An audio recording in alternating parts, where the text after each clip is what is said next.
do it because if you remember when things shut down on March of 20, like remember the market went to nothing. It's like it just stopped completely. Right? You couldn't, Aaron, you couldn't show a home. You couldn't come into my home. Everyone's locked in their houses. People started to buy stuff sight unseen online, or build things sight unseen online. Now we're roughly 2 years removed from that, where we've seen this really high demand.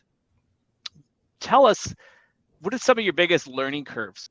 Some of the things where, whether it's just in behavior changes of buyers, or Rob, you mentioned that there's people come into it and there's kind of a little bit of sense of a panic almost, or there's so much urgency because maybe they've lost out on something, or there's the fear of loss. But what have been the biggest learning curves that each of you have seen over the last 2 years? And how do you take those lessons you've learned and apply them to what you're doing right now?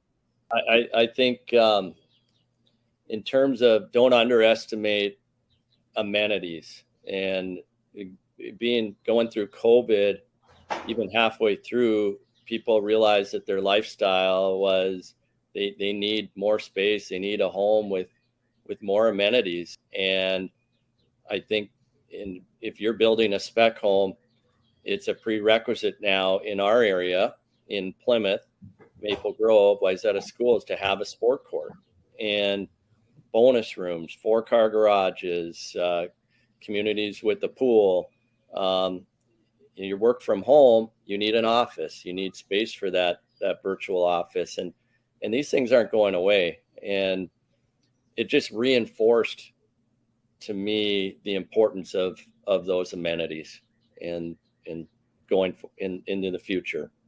Okay, so even with prices going up, don't discount that people still want all the bells and whistles, and they're willing to pay for it.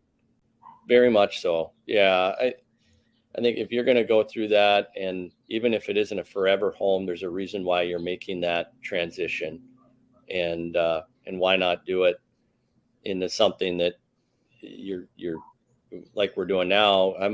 We're at home a lot of the time, and you can work from home. So make sure there's adequate space for your family and accommodate that lifestyle.